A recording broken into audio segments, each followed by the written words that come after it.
অটোক্যাডের ডিকশনারিটা অনেক পাওয়ারফুল। আপনি যদি কোনো স্পেল আপনি মিস স্পেলিং করেন, সেক্ষেত্রে আপনার ডিকশনারিটা এটা শো করবে। যেমন আমি এখানে একটা মাল্টিলাইন টেক্সট যদি আমি এখানে অ্যাড করি,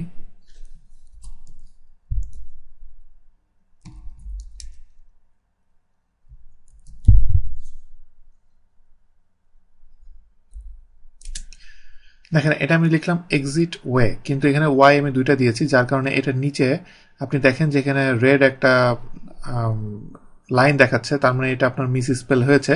যদি আপনার এখানে এটা যদি শো না করে রেড, এটা অবশ্যই আপনি ডান দিকে উপরে দেখেন স্পেল চেক, এটা আমাকে এখানে চেক করা আছে, এটা আপনি অবশ্যই চেক করে দেন, কারণ এটা চেক করা না থাকলে এটা শো করবে না। তো এটা হলে আপনি যখন লিখছেন ওই সময় এটা শো করে দিবে যে এটা আপনি ভুল দেখাচ্ছে। এটা ভুল দেখানোর কারণ হলো হয় এটা অটোক্যাডের যে ডিকশনারি আছে সেই ডিকশনারিতে এটা নাই, অথবা এটা আপনি যেটা লিখছেন সেটা ভুল, যে কোনো একটা।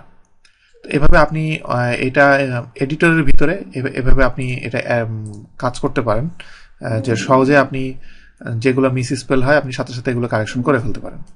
আর এরকম বড় বড় দেখেন যে এটা অনেক বড় একটা ডেসক্রিপশন লেখা আছে এখানে।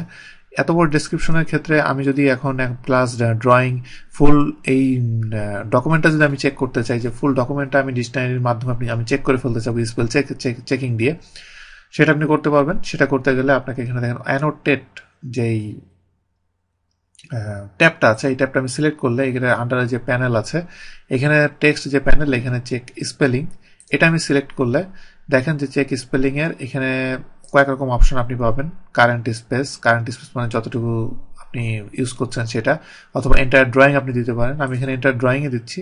এই অবস্থায় আমি যদি এখানে স্টার্ট দিই, স্টার্ট দিলে কি হয় দেখেন, এখানে সে এই প্রবলেমগুলো সে এখানে পেয়েছে, যে সরি এই প্রবলেম না, মানে সে প্রথমে একটা প্রবলেম পেয়েছে স্পেলিং এ, দেখেন এখানে শো করছে, এবং এখানে সে স্ট্রাক, এখানে সে বন্ধ হয়ে গেছে, এবং এটাকে সে সর্ট আউট করতে যাচ্ছে যে এটা আপনি কি করতে যাচ্ছেন। যেমন এটা এখানে শো করছে যে এই জিনিসটা নট ইন ডিকশনারি, এবং সে সাজেস্ট করছে এই ওয়ার্ডটা, কারণ এই ওয়ার্ডটা সে পেয়েছে এবং এটার কাছাকাছি যেসব ওয়ার্ডগুলো আছে সেগুলো এখানে শো করছে।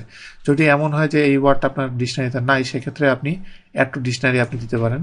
অ্যাড টু ডিকশনারি আপনি যদি দিয়ে দেন, নেক্সট টাইম সে এটা আপনাকে ধরবে না। এবার নেক্সট পরের ওয়ার্ডে সে চলে গেছে। আপনি যদি দেখেন যে না এটা ঠিক আছে, কিন্তু আপনি এটা ডিকশনারিতে অ্যাড করতে যাচ্ছেন না, ইগনোর দিবেন। এভাবে আপনি ইগনোর দিয়ে দিয়ে আপনি সবগুলো আপনি কমপ্লিট করে ফেলতে পারবেন। এবং এখানে দেখেন মেইন ডিকশনারি, এখানে ডিকশনারি অনেক রকমের ডিকশনারি আছে, আপনি কোন ক্যাটাগরি ডিকশনারিটা ইউজ করতে যাচ্ছেন সেটা। আমি ডিকশনারির ভিতরে যদি আমি ক্লিক করি, এখানে দেখেন যে অনেক রকমের ডিকশনারি আছে, আপনি যে ডিকশনারিটা ইউজ করতে চান সেটা আপনি দিতে পারেন। তো এখানে আমি একটু আগে যে ওয়ার্ডটা আমি এখানে অ্যাড করেছি, সেই ওয়ার্ডটা আমি এখানে যদি পুরোটা সিলেক্ট করি, সিলেক্ট করার পরে যখন ওয়ার্ডটা আসবে সেটা আমি এইভাবে সিলেক্ট করার পরে এখান থেকে আমি ডিলিট করে দিতে পারবো, অথবা ম্যানুয়ালি একটা ওয়ার্ড লিখে আমি এখানে অ্যাডও করে দিতে পারবো। তো এভাবে আপনি ফুল ডিকশনারির উপরে আপনার কন্ট্রোলটা আপনি রাখতে পারবেন।